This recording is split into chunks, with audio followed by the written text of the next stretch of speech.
Good morning, dear students. In our today's lecture, we are going to discuss about some ecological parameters of an ecosystem which could be represented graphically. Okay, so we are going to discuss about ecological pyramids. What are ecological pyramids? Ecological pyramids are the graphical representation of any ecological pyramid like number, biomass and energy in a stepwise manner in an ecosystem. इसका मतलब है कि ecological pyramids जो हैं एक graphical representation होता है। हम ऑलरेडी पढ़ चुके हैं इकोसिस्टम के बहुत सारे फैक्टर्स और कंपोनेंट्स होते हैं। ओके, उन फैक्टर्स को, उन कंपोनेंट्स को या फिर और कोई पैरामीटर को, इकोसिस्टम के किसी और पैरामीटर को यदि हम रिप्रेजेंट करना चाहते हैं ग्राफिकली, तो we can represent, if we are representing it in the form of a pyramid, then that is known as ecological pyramid. So in today's lecture we will be discussing about two types of ecological pyramids.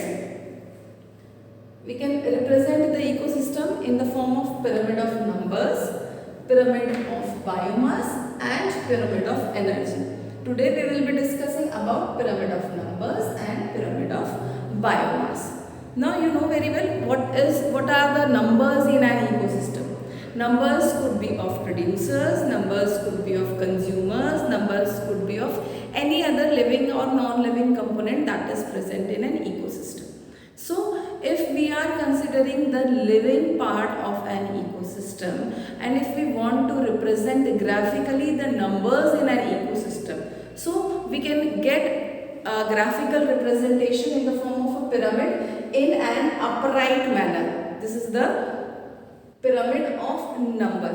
What we have represented here, हमने ecosystem में जितने भी और living organisms present हैं उनको numbers के according represent किया है इस pyramid में। तो सबसे पहले हम देखते हैं बॉटम पर इस पिरामिड में ट्रॉफिक लेवल नंबर 1 आएगा। ट्रॉफिक लेवल नंबर 1 मतलब क्या हुआ? प्रोड्यूसर्स। आपको पता है सारे ग्रीन प्लांट्स जो होते हैं वो प्रोड्यूसर्स होते हैं और वो सन की एनर्जी को कंज्यूम करके फूड में कन्वर्ट करते हैं। यदि हम किसी भी इकोसिस्टम का एग्जाम्पल ले लें, सपोज हम फॉरेस्ट इकोसिस्टम का एग्जाम्पल ले रहे हैं, तो फॉरेस्ट इकोसिस्टम में प्रोड्यूसर्स क्या होंगे? सारे green grasses, green plants, from small herb shrub to biggest trees, ये प्रोड्यूसर्स हैं जो कि फूड प्रोड्यूस करते हैं। ओके, तो उनका नंबर यदि हम किसी इकोसिस्टम में देखते हैं, किसी फॉरेस्ट इकोसिस्टम में, तो आप पाएंगे कि सबसे ज़्यादा नंबर जो होगा वो किसका होगा? प्रोड्यूसर का। ये आप ऑब्जर्व भी कर सकते हो। ग्रासेस के नंबर्स ले लीजिए, हर्ब्स के, श्रब के, ट्रीज के, so lot many numbers of producers means trophic level number 1. So this is the, you can see this is the lowest part of the pyramid and it is showing much big area. Then next we come to herbivores. Herbivores directly consume these green plants and trees. तो herbivores का number grasses या producers से थोड़ा कम होता है, तो they form the second trophic level and the area is less in this pyramid. You can show, see. Now the next is the level of omnivores and carnivores, जो इन herbivores से भी कम number पर होते हैं। यदि हम फॉरेस्ट इकोसिस्टम की बात करें तो आप herbivores, deer, cattle, cows, so many type of cows and buffaloes and all the herbivores, lot many numbers is there. Though the number is less than trees, but they are in number. And if we compare this herbivores to carnivores, तो आप पाएंगे कि carnivores का number herbivores से काफ़ी कम होता है। ठीक है, देन नेक्स्ट ट्रॉफिक लेवल पे जब हम T4 लेवल पे चले जाते हैं जहाँ पर टॉप कार्निवोर्स रहते हैं, तो आपने देखा होगा एक फॉरेस्ट में 2-4 चीते या 2-4 लायन या इस तरह के टॉप कार्निवोर्स पाए जाते हैं, तो उनका नंबर और भी कम हो जाता है। तो इस तरह से जब हम पिरामिड ऑफ नंबर या इकोसिस्टम को यदि हम नंबर्स के अकॉर्डिंग क्लासीफाई करते हैं और एक पिरामिड फॉर्म करते हैं, तो हम देखते हैं कि प्रोड्यूसर्स का नंबर सबसे ज़्यादा होता है और जैसे जैसे हम पिरामिड में ऊपर जाते जाते हैं नंबर्स जो होते हैं वो कम होता चला जाता है। So this is the graphical representation of numbers of living organism in an ecosystem in the form of pyramid. Now next type का पिरामिड देखेंगे, पिरामिड ऑफ बायोमास।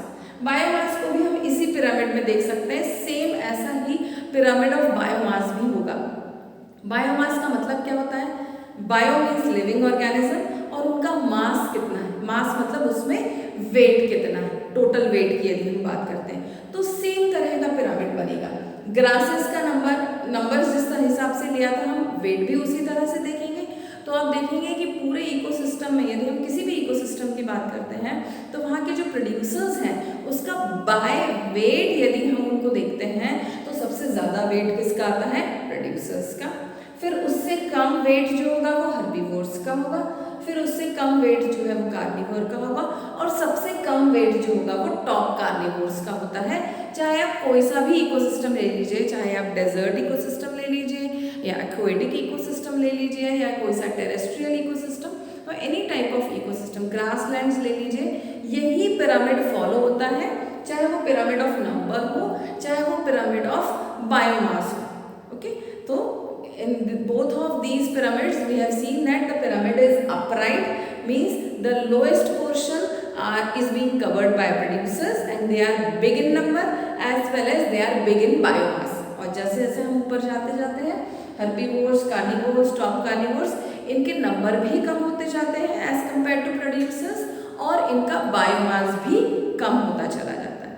तो इस तरह से हम किसी भी इकोसिस्टम के कुछ इकोलॉजिकल पिरामिड्स को कुछ इकोलॉजिकल फैक्टर्स को पिरामिड्स के फॉर्म में एक्सप्रेस कर सकते हैं और इन्हीं को हम इकोलॉजिकल पिरामिड्स बोलते हैं। तो आज हमने दो तरह के पिरामिड्स देखे, pyramid of numbers in an ecosystem and pyramid of biomass in an ecosystem. Next class में हम pyramid of energy in an ecosystem को डिस्कस करेंगे। So let us wind up this class. In the next class we will meet again. Till then, have a nice day.